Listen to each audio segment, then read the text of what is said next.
Hello. Thanks for coming out and joining us today. I'm David Richardson. I lead our collection of our serverless offerings.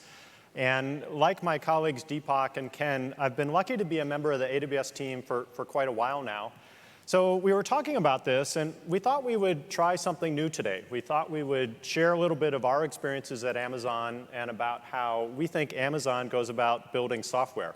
So give us feedback after it's over. Let us know if this was something that was helpful. I joined the company in January 2006 in the infrastructure and networking group. That was a little bit before AWS launched. And I've always been a software person. So once I joined the company, I started looking around and trying to get a sense of how Amazon went about building software. And what I quickly noticed was the company had a very different approach from many other companies. And it was clearly a conscious decision because it really touched many, many parts of the business. And it was obvious that the goal of this way of building software was to drive innovation. In particular, a type of innovation that lets you do lots and lots of little experiments across a very broad part of the business. Now, it hadn't always been that way.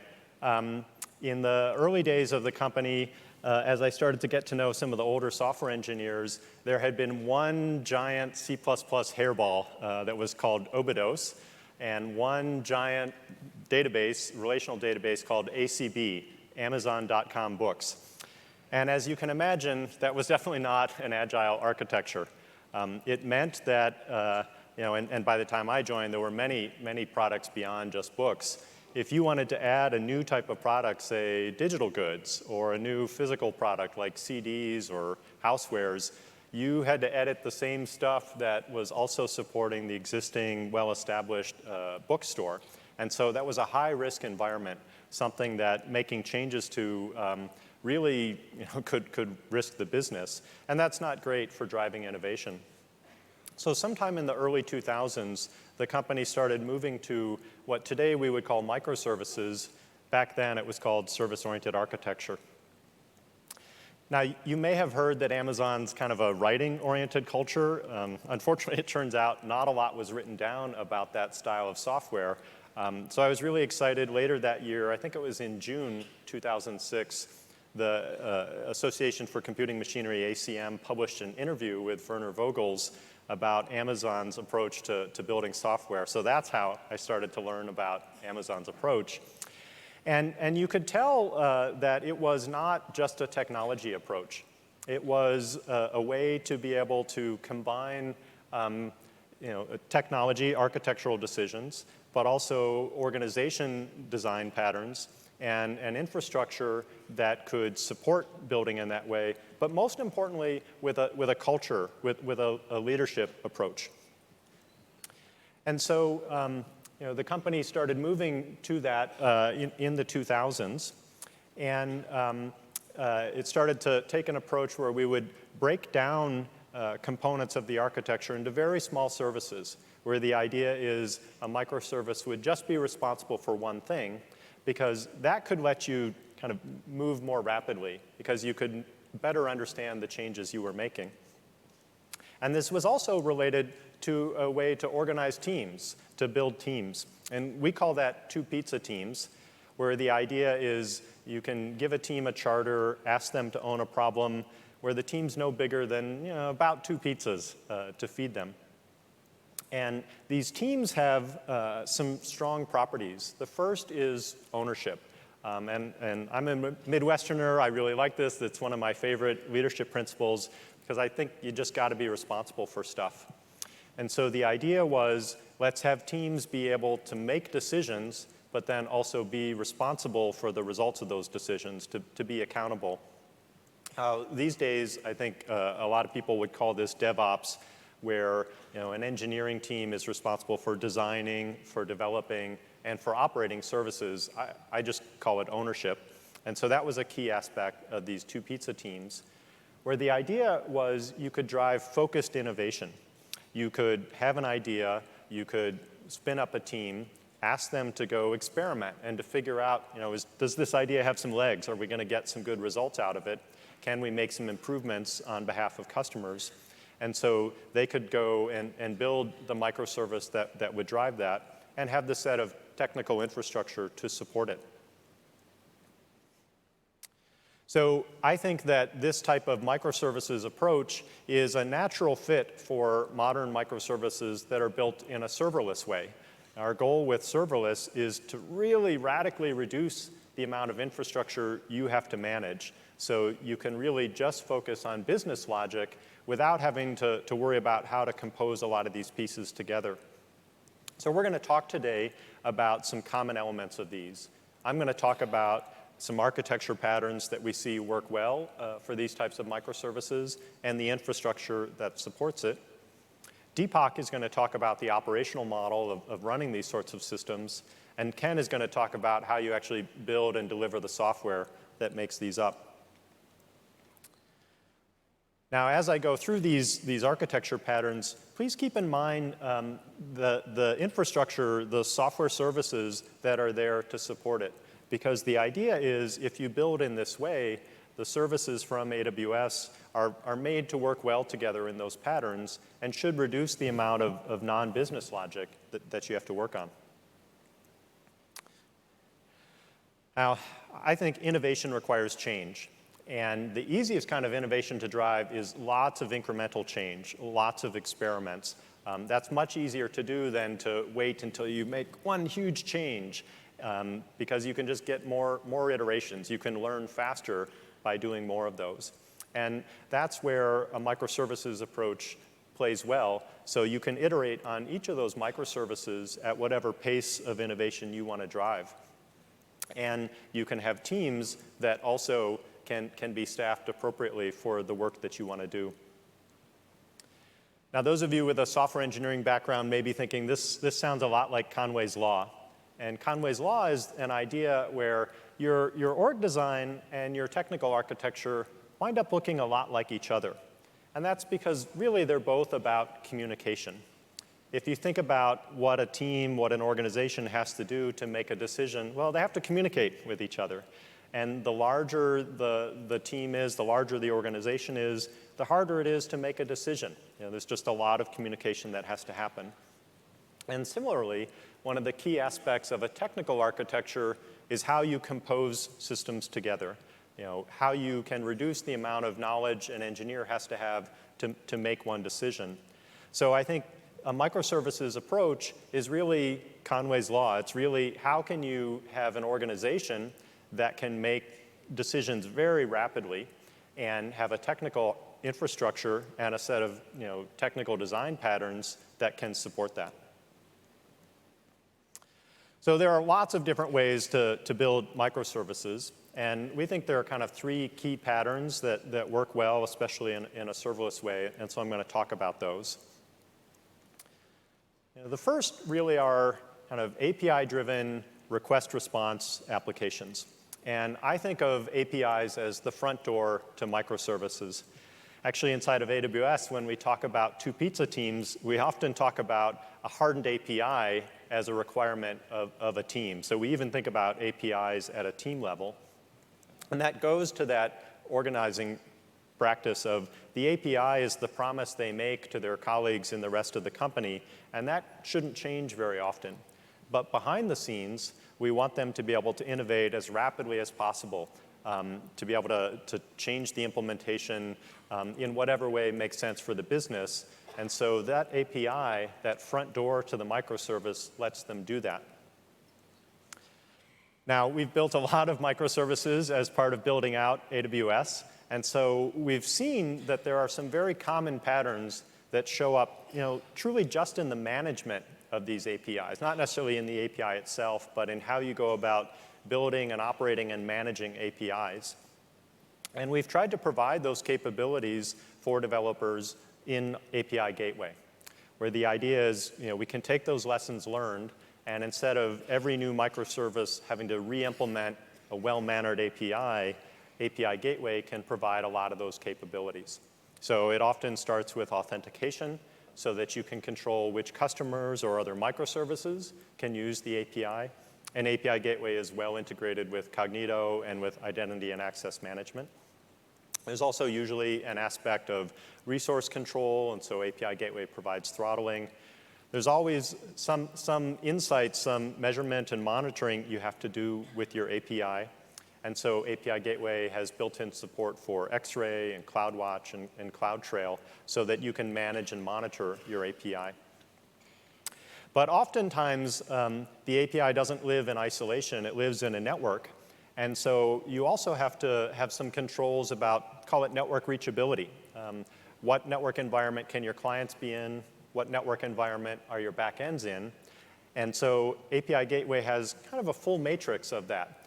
The front end, the front door to those APIs can be out on the public internet. It can be regional. It can be in a VPC. Similarly, the back end can be public backends, can be in a VPC, and you can even have different VPCs between the client side and the back side. And it turns out you can also use Direct Connect and our VPN offerings, so the back end might not even be in the cloud. It could be on-premise and reached through those networking offerings, but still managed and appear inside the cloud. Now, if you went to Werner's keynote earlier today, you probably heard that we're launching WebSockets later in December. And I'm really curious to see how customers are going to use this. If you think about that matrix of network reachability, we're kind of doing the same with statefulness. With WebSockets, you have these long-lived stateful connections. And yet, with API Gateway, you can implement those in a short-lived serverless fashion. So you can have WebSockets that live for minutes, hours, days, and yet use something like Lambda to just quickly fire up compute that will respond to the actual requests across WebSockets. So we're really looking forward to see how people can expand the capabilities they have in traditional request-reply microservices now to long-lived stateful WebSockets, but still keep building in a serverless way. Now, if you really get into building microservices with lots of APIs, you may find that it's not enough to manage each API individually. That paper that I mentioned I enjoyed reading back in 2006 from Werner about how Amazon went about building software, he pointed out that even back then, if you visited an Amazon.com webpage, behind the scenes, hundreds of microservices were actually firing off to build that single page. And so these environments can get quite large. And so we've now launched AppMesh as a way to be able to discover and communicate with the various APIs and microservices that might make up your application. So again, in this same pattern of we want infrastructure support that makes it easy for your developers to use simple DNS names, SDKs, or APIs to discover and connect to the APIs that make up your microservice. And related to that, we know that sometimes you have to manage network communication faults or software updates and things like that. So we've also launched AWS AppMesh so that you can, again, have a managed infrastructure that we provide for you that you can use to deal with these network conditions. And it can be used across multiple clusters, across multiple orchestration systems, and even across multiple VPCs. So that's kind of design pattern number one, request-reply driven microservices. The second common pattern is event-driven architectures. And in a way, this is kind of a back-to-the-future design pattern. Back in the 1980s, many enterprises started moving to message-oriented middleware or enterprise integration patterns, really for the same reasons that they're super valuable today in modern serverless architectures, because they have this great decoupling capability. They make it really easy for you to have lots of different systems that all interact in kind of a reactive way with each other via events. And so we have a set of infrastructure that we provide to help you build in this way. We have our cloud-native queuing and notification service that have massive scalability, deep integration with the rest of AWS, and very tight integration with Lambda in particular to make it easy to build kind of a combination of events and compute that react to each other. And it turns out, I don't know how many people know this, but every time you use an AWS service, you can also generate an event in our service called CloudWatch events.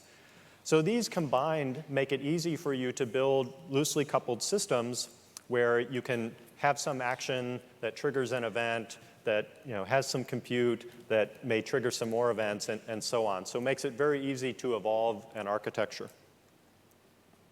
The third major design pattern we see people using are data stream-oriented ones. These can be what people will call an event sourcing pattern. It can be a data flow pattern. But basically where instead of events and messages, the key connective tissue through your application are data streams. And here we provide support through DynamoDB streams, which is a really neat way to be able to, as you drive changes in your DynamoDB tables, you can have a stream that can then drive computational activities or other things as part of your architecture. Or you can use Kinesis in a same sort of way, more generically, however you want to start those data streams.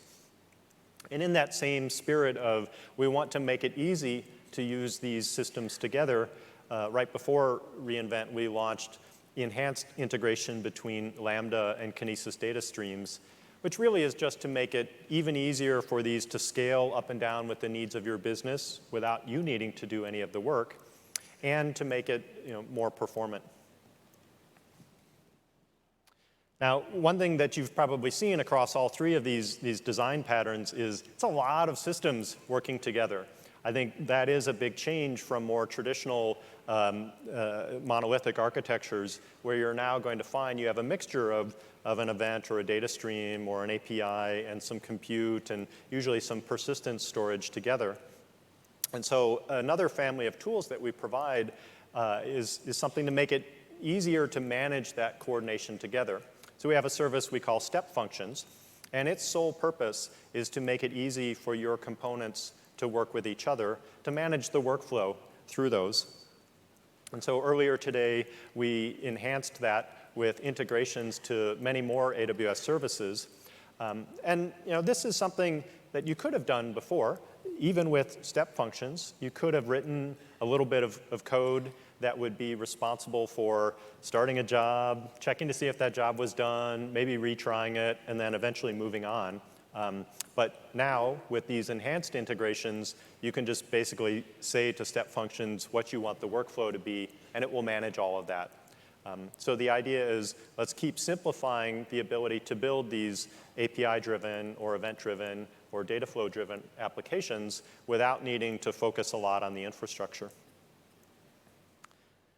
Now, one of my favorite sayings from the early days of the web was small pieces loosely joined. And this was an attempt to try to define some of what made the web so magical, so able to grow so rapidly and with such diversity.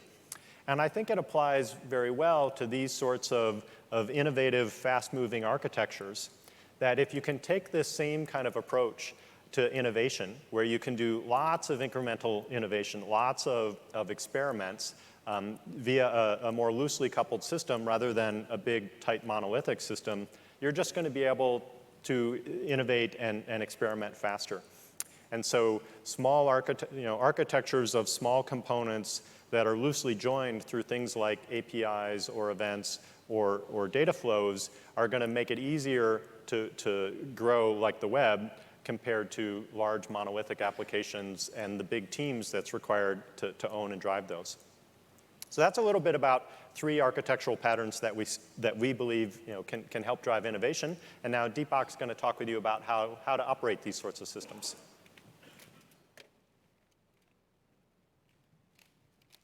Thanks. And thank you, everybody, for being here. I know it's Thursday after a few pub crawls, lots of keynotes. There's still one more day to go. So David talked a lot about how architectural patterns are changing as we deploy microservices and more loosely coupled architectures in the cloud. One of the lessons we've learned at Amazon, and perhaps even more so through our customers, as they've adopted these practices and have started deploying them into AWS, is how do we operate our infrastructure? How do we help them operate their services with these patterns? And I'm going to try and go through some of those lessons and some of the learnings over the last decade or two of running infrastructure as loosely coupled services not just in AWS, but in general. So one of the first questions you see, in fact, every time microservices are discussed in a place like Hacker News, I'm pretty much the top post on that thread will be, microservices are too complicated, there's so many things to manage. In a sense, they're true, but it also has to do with how you think about your organization and how you operate your services. If you have lots of small teams where each team has discrete and distinct ownership of a small piece of that puzzle, they can operate that. They can build it, they can run it, and that's the part that they're responsible for. But what you also need as you do that is starting to build monitoring tools, observability, system management tools that help you get and corral the greater sense of the world. And a lot of what we've learned over the last few years and what you've seen us launch and add is how do we live in a world where people are moving much faster, where there are lots more teams and there's lots more systems, lots more small services as part of a larger system. One thing that's evolved quite a bit over the last few years is how we think about shared responsibility. If you've been at re:Invent before, if you've been anywhere near AWS people, you've heard us talk about shared responsibility and the shared responsibility model. What it really means is if you could draw a simple box, there's a line somewhere in that box that says the part above that line is the customer's responsibility, and the part below that line is AWS's responsibility. The question then becomes, where is this line drawn? We give you lots of ways to draw that line. Let's talk about databases. You could run your own database on EC2. In fact, a lot of customers do so. If you do that, you're responsible for running that database. You're responsible for patching that operating system. You're responsible for figuring out upgrades. How do you make it available? How do you scale it? We give you tools like auto-scaling that help you do that. We'll give you backup tools. We give you 3 availability zones in most of our regions. But the responsibility and decision-making is still yours. You can get one step further. You could use something like RDS. RDS takes care of the database management part of it, but you're still running your application yourself. There is still some reasoning around how that database runs. You have to choose whether you want to run multi-AZ RDS or single AZ RDS. Those are, again, decisions you need to make. Or you could go all the way over to this side where you're running something like Aurora, where it's MySQL or Postgres compliant, but the storage infrastructure, the availability of the storage infrastructure, you don't have to think about, OK, do I now need to run a multi-AZ database? It's built in for you. Or you could go the extreme sense and run something like DynamoDB, where you have to make a decision on whether you want to move from a relational system to a key value store. And especially with some of the features that we announced with DynamoDB at this re:Invent, the operability of that system, that line of responsibility has gone to a place where you are responsible for less and less, and AWS is responsible for more and more. Our goal in the end is to give you those choices, but continue to deliver features and capabilities where the responsibility part of that box heads more and more into the AWS side so that all of you can focus more on building the business logic and the business value for your companies. I've heard people I know that any time that in a company that they're spending time corralling infrastructure and building scaffolding, it's time that they're not generating value for the company. And our goal is to try and help you make that less and less. There's been one interesting trend. Many, many, many years ago, there was a service that was launched called EC2.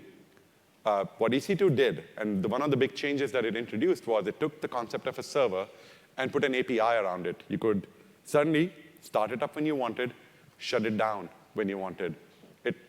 To use an analogy, which as someone from India has always been weird, you took your servers from being pets to being cattle. You don't like killing cattle in India. Just don't use the analogy there. Anyway, but I'll use it because I'm here. So your server used to be a pet. You nurtured it. You watered it at night. You may have made offerings to it, especially if it was a really expensive big iron server. But now you could shut it down when you wanted. In fact, when EC2 got launched, before I was at Amazon, one of the first things I did was launch about 20 instances, which is exactly the instance limit that EC2 gives you by default, and shut it down about 4 hours later. It was kind of awesome. But something happened. We built infrastructure around this to make it easier to operate all of our infrastructure. You added things like auto-scaling, where suddenly adding that second server became very easy too. Your server was still cattle, where when you had no work to do, it went away. Then people started running more sophisticated applications on those servers. You started adding systems like Zookeeper or a state management system, because now what you wanted to do was, I have this pool of resources. I want my jobs to land somewhere in that pool of resources, but you needed something to manage that pool of resources and have control over it. Along the way, containers came up. Container orchestration is awesome. I spent all day thinking about it. But they also made the cluster a thing. The cluster suddenly became your pet. If you look at how most container orchestration systems work, every cluster has a data store.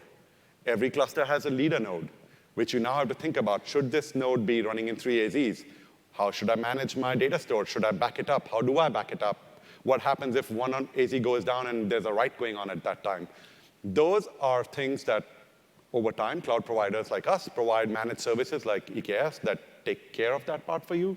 But you still have to reason about the instances you're selecting, what applications run in which cluster, whether you should multi-tenant it at all, what's the operational model around it. It's almost like now people are praying to the cluster, giving it food, giving it water, and nurturing it. It's fine. It works really well. But I think it breaks some of the operational wins that we got when we went from servers getting APIs. And the question is, how can we get away from the cluster becoming something that comes in the way? You've already heard David talk about serverless. And that is one of the big, big things that we've learned is, especially even within Amazon, is the less infrastructure you have to provision, the less infrastructure you have to reason about, the more scaling decisions are made on your behalf, the better it is. With serverless, you also pay for value. You're paying for some unit of consumption, whether it's a function, whether it's a task. In the case of DynamoDB, the data in your table, the more automated it gets and the less you reason about the capacity part of it. It's awesome.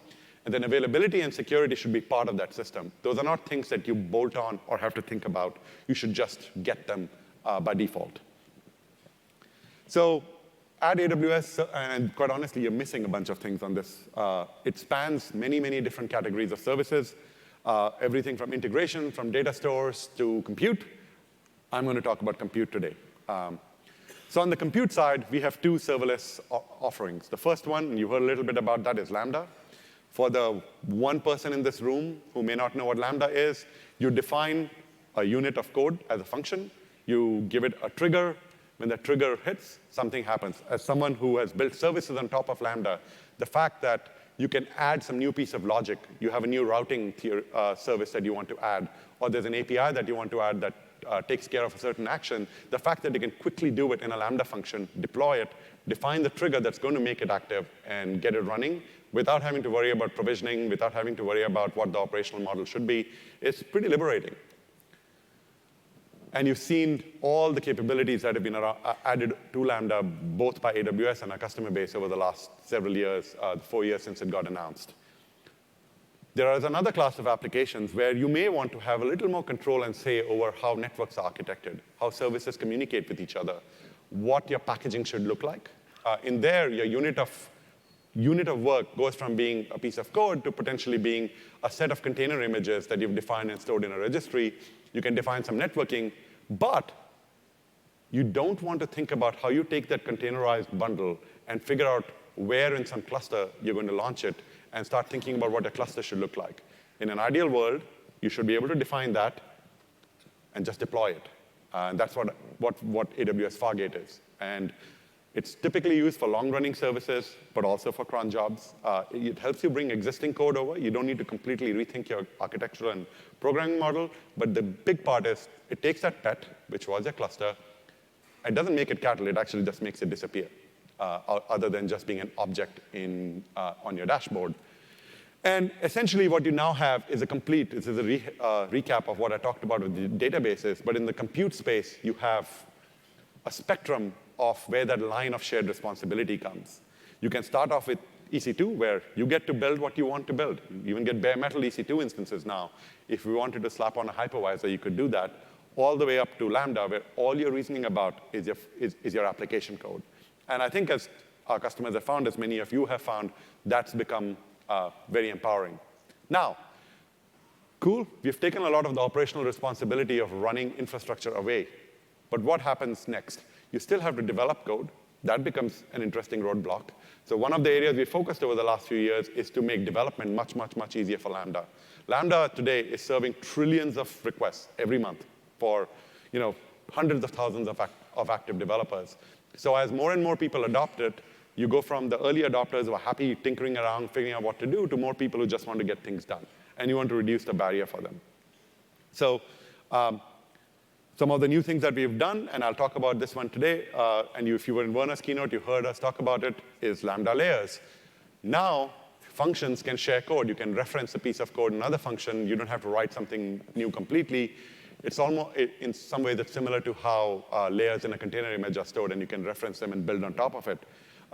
It promotes separation of responsibilities. If there's a core library, it's kind of that model that somebody needs to own, one person can focus on that, and then developers can then focus on the application logic. Once again, your goal is to make it easier to deliver business value. And it has built-in support for sharing with the entire ecosystem. So again, those are things that come by default and not things that you have to reason through. The other area where we have tried to make it easier for people to use Lambda in high-scale systems and building really complex applications is custom runtimes. Who here is happy that we support Ruby now? Enough people. Thank you. But the way we did it was not adding Ruby support or adding Rust support, is to create a custom runtime environment.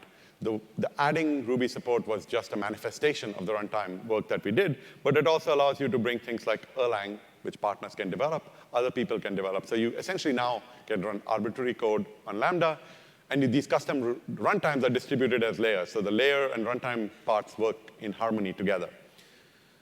So one of the beauties of Lambda is that it completely allows you to focus on code. But you do have to think about what the architecture would look like, because it is a different way of programming your environment, but it takes away operational responsibility and makes it ours.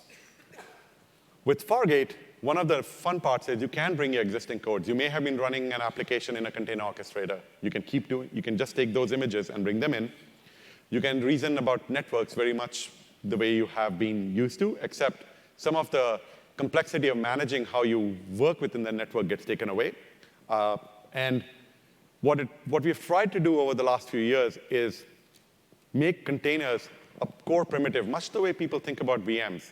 That means adding VPC as a native networking infrastructure for containers. You get an elastic network interface. You get flow logs. You get all the benefits that a VPC would give you. Metering at the container level. When you're running a container orchestration system, you're still paying for the EC2 side of it.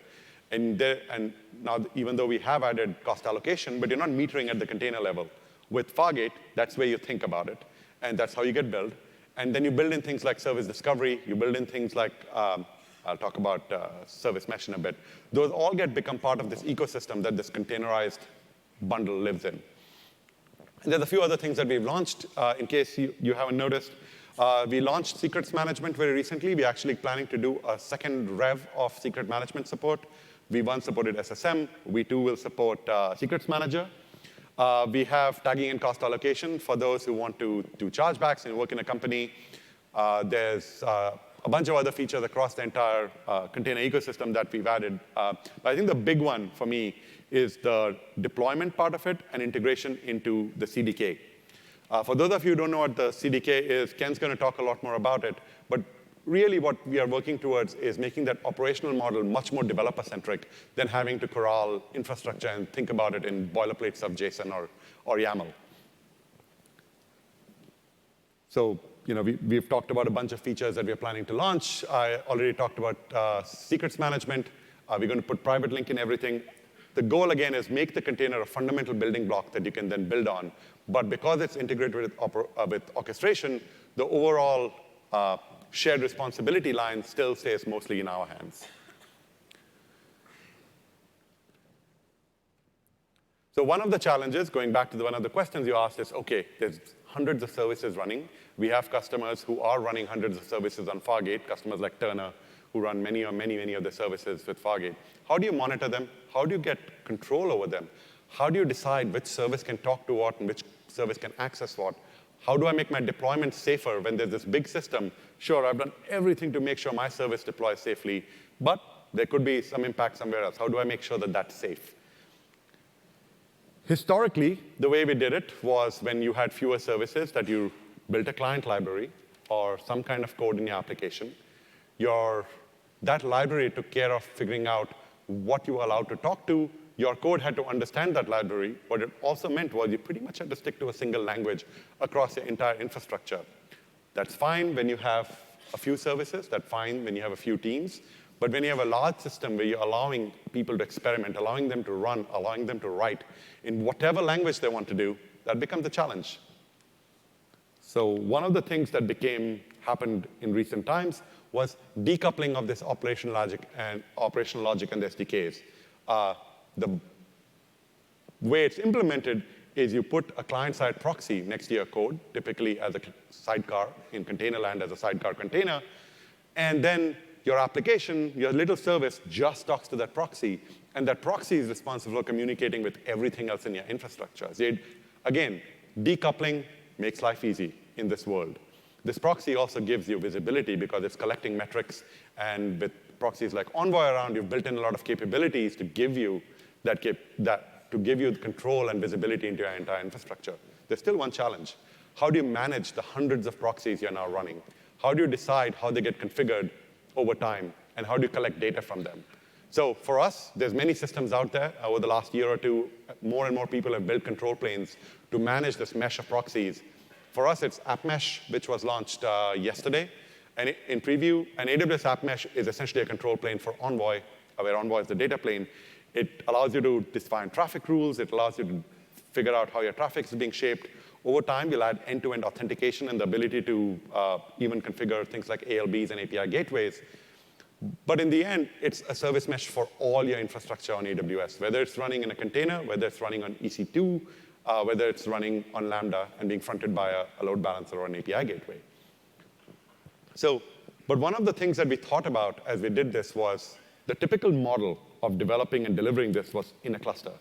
But when your infrastructure spans many, many services, having a cluster bootstrap it again makes you think about how do you run this mesh management within the context of a cluster? How do you control it? How do you scale it?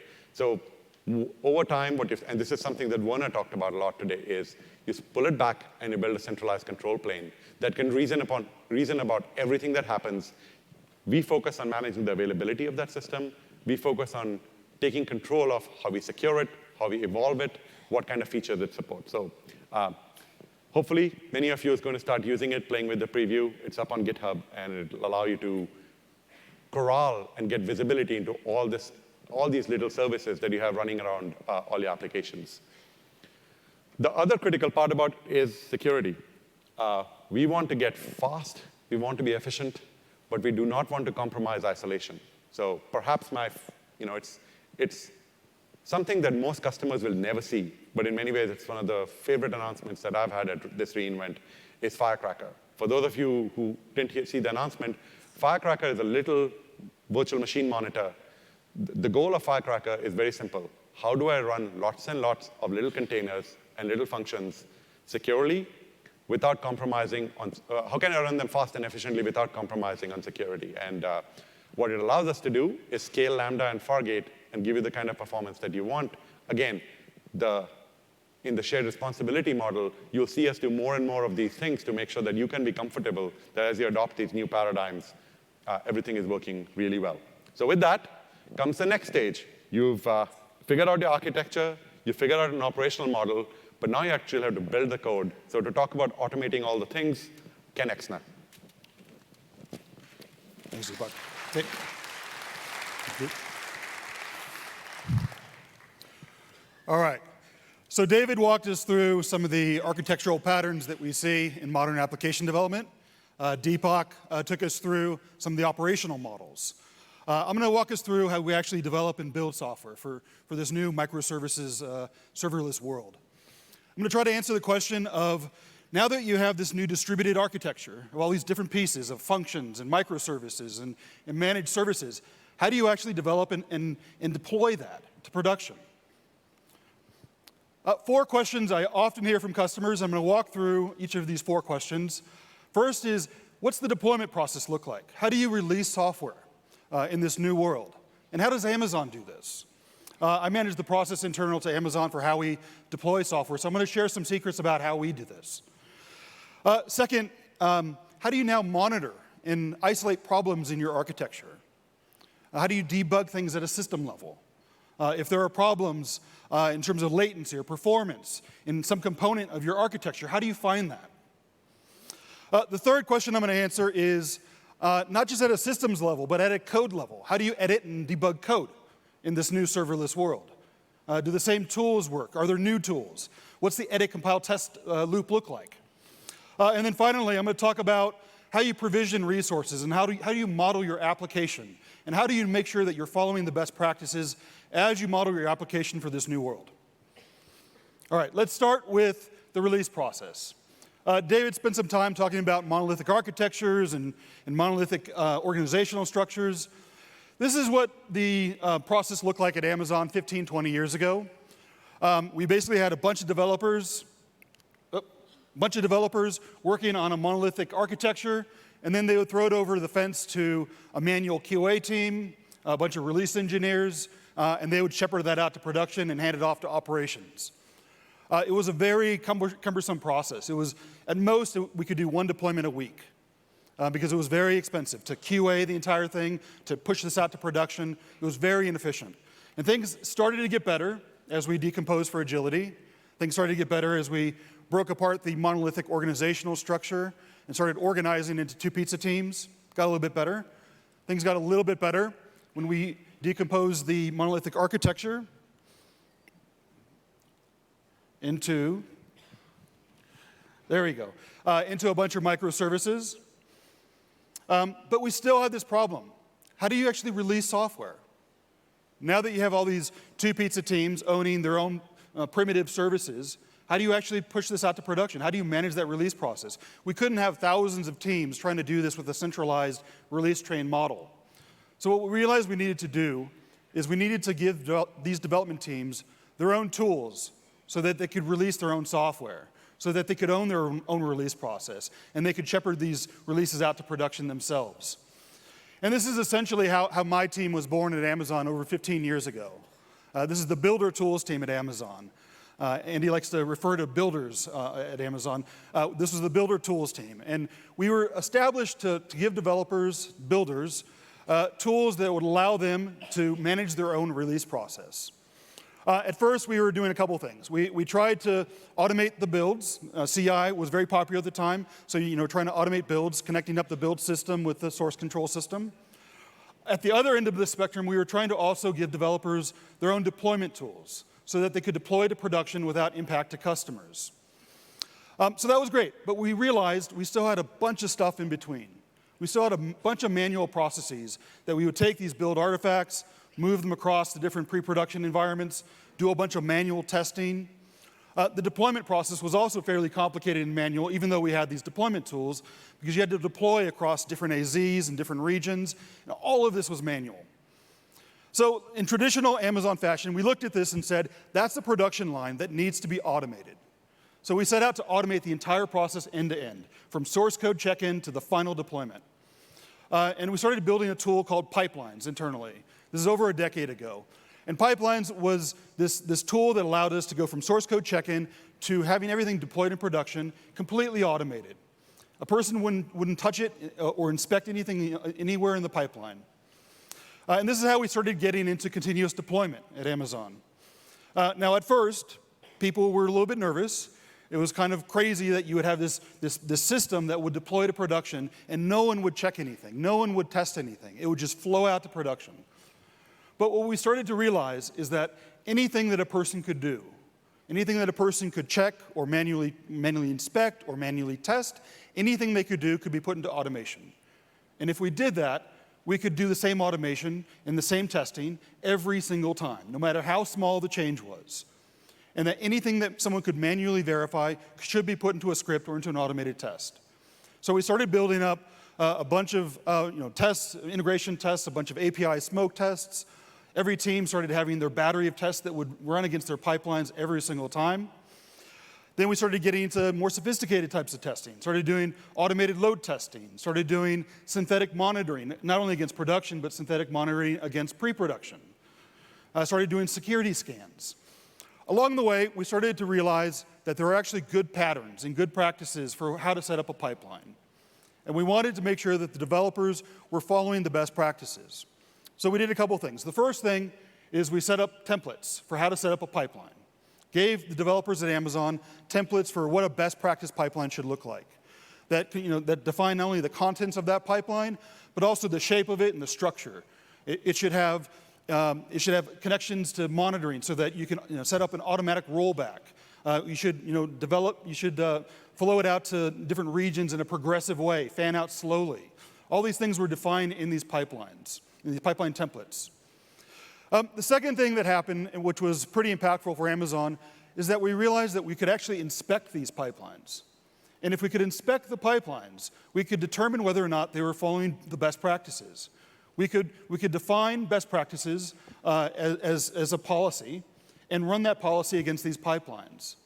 And if the pipelines weren't following the policy for that business, we could block the pipeline. We could stop the deployment. And this was a revelation for us, that we could use this type of technology to ensure that Amazon developers were all following the best practices for their particular business. That we could achieve governance and compliance for all these two-pizza teams that all had a sense of agency. We could control that and make sure they were following best practices through standardized tools. So whenever I talk about this to customers, they always invariably ask me, how can we do the same thing? Does Amazon have any tools that we can use that allow us to achieve the same types of processes that Amazon follows? And the good news is that a couple years ago, we started externalizing many of these tools as the AWS Developer Tools. We have Code Commit, which is private Git repositories, fully encrypted.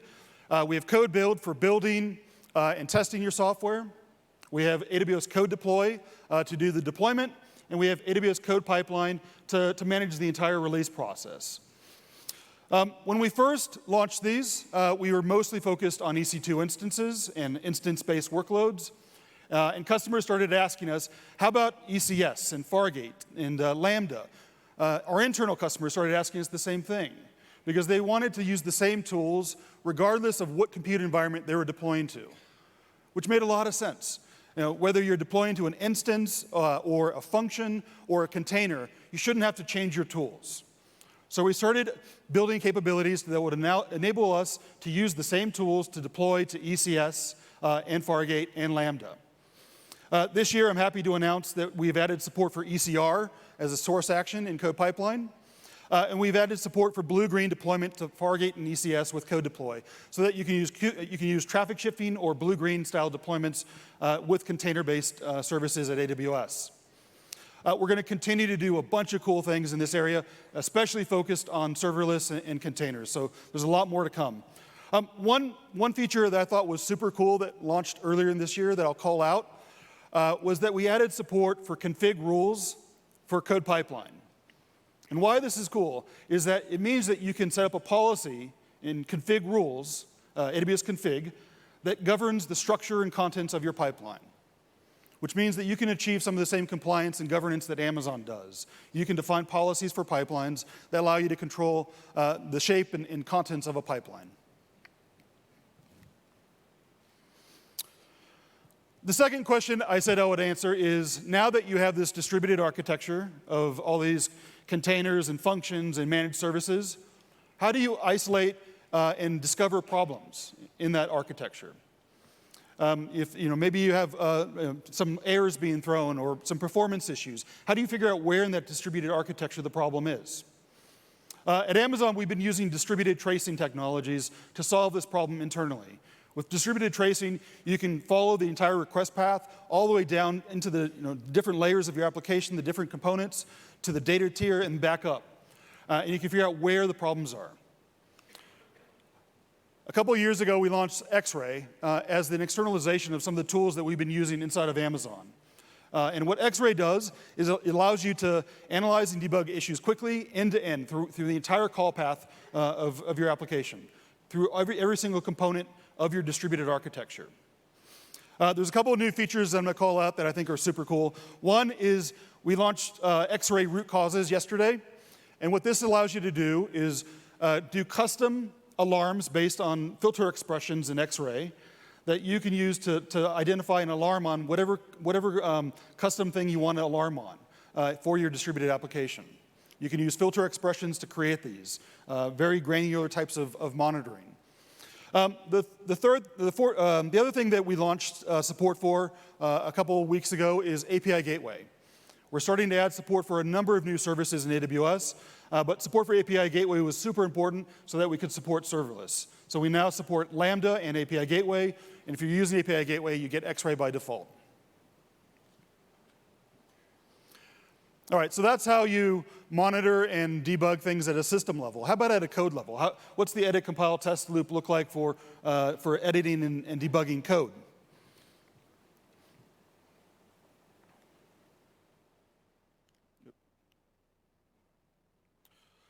Last year at reInvent, we announced AWS Cloud 9. And Cloud 9 is a cloud-based, browser-based IDE that allows you to develop completely in the cloud. It supports serverless really well, so if you're building a serverless application, I highly recommend using Cloud 9. You can do debugging through Cloud 9. You can manage a serverless application.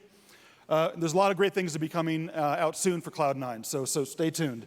But this morning, in Werner's keynote, we also announced support for 3 new AWS toolkits. And the reason is because we want to meet developers where they are. We've heard from developers that IDEs are a very personal thing, and everyone has their favorite IDE, so we want to make sure that we're meeting you where you are. So if you're a developer of IntelliJ, VS Code, or PyCharm, we now have toolkits that allow you to do serverless app development using these IDEs. These are being developed completely in open source, so you can go to GitHub, give us feedback, contribute code if you want to, and give us some ideas of what you'd like to see next. Initially, we're focused a lot on the serverless experience, but we're going to be adding support for other use cases as well. The PyCharm,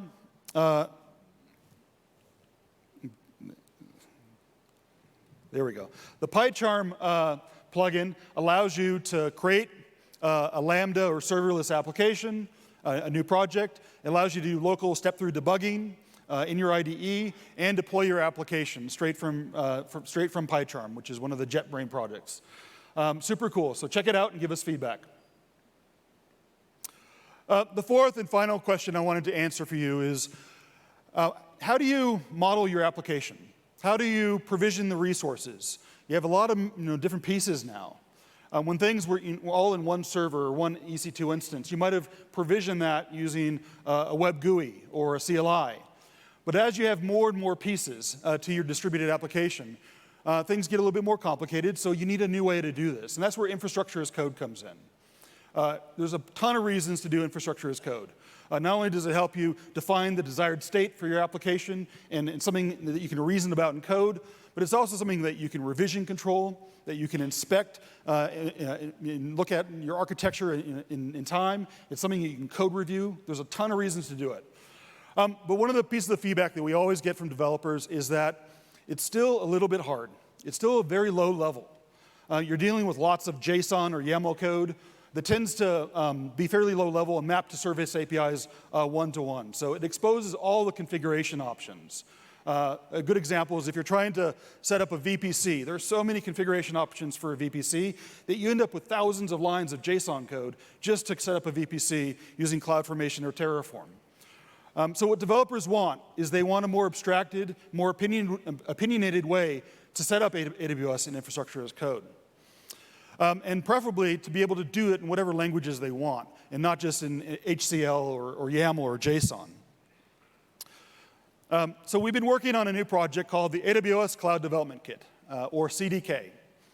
And what the CDK does, there's 2 things I want you to remember. The first thing is that it provides language bindings for CloudFormation so that you can author CloudFormation templates in imperative languages. So you can author CloudFormation in Java or TypeScript or C# or Python, and then it compiles down to CloudFormation.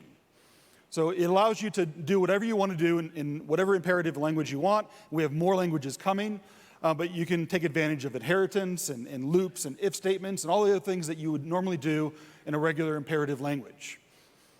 The second thing I want you to know about is that it has a higher level set of components. Not just the low level bindings, but also a bunch of higher level components that we call constructs. And what these constructs do is they provide opinionated patterns for how to implement things. Sometimes this might be a single service implementation, like a VPC. So rather than the thousands of lines of CloudFormation JSON or HCL and Terraform, you'd simply have a few snippets of code in TypeScript or Java for how to implement a VPC in the best practice, in the most common way. You can still configure it however you want, but it gives you a default best practice way to do it. Or we would have constructs for implementing common patterns across services. Maybe you want to implement a PubSub pattern using SQS and SNS. We have a construct that does that. So super cool stuff that I'm excited about. It's being developed in open source as well. Check it out on GitHub. Related to this is SAM, the AWS Serverless model, which is a sister project that allows you to do some of the same things. It's higher level opinionated ways to implement infrastructure as code, but in a declarative format. So if you like using declarative formats, SAM is a perfect solution for that. It allows you to have opinionated ways to model your application. And as Deepak mentioned, we now have container constructs for the CDK as well. And this is super cool because it allows you to have opinionated ways to model a container-based application using Fargate or ECS. And it not only generates all the CloudFormation that you need, it generates the IAM policies and all the other configuration files you need for Docker and for builds and everything else. All of it is managed by these constructs. All right, and with that, we've come to the conclusion. I want to finish by saying that here at AWS, we are building a platform, a cloud, that best supports your modern application needs, and we're innovating across the entire stack, from the hypervisor layer to the application construction layer and everything in between. I want to thank you for coming. We are at the top of the hour, so we're not going to have time for questions here, but David, Deepak, and I will stick around in the lobby afterwards for 15, 20 minutes. If you have questions, please come up to us, and we're happy to answer anything. You also can give us feedback using the mobile app. Please take time to give us some feedback. Thank you for coming, and enjoy the rest of the day.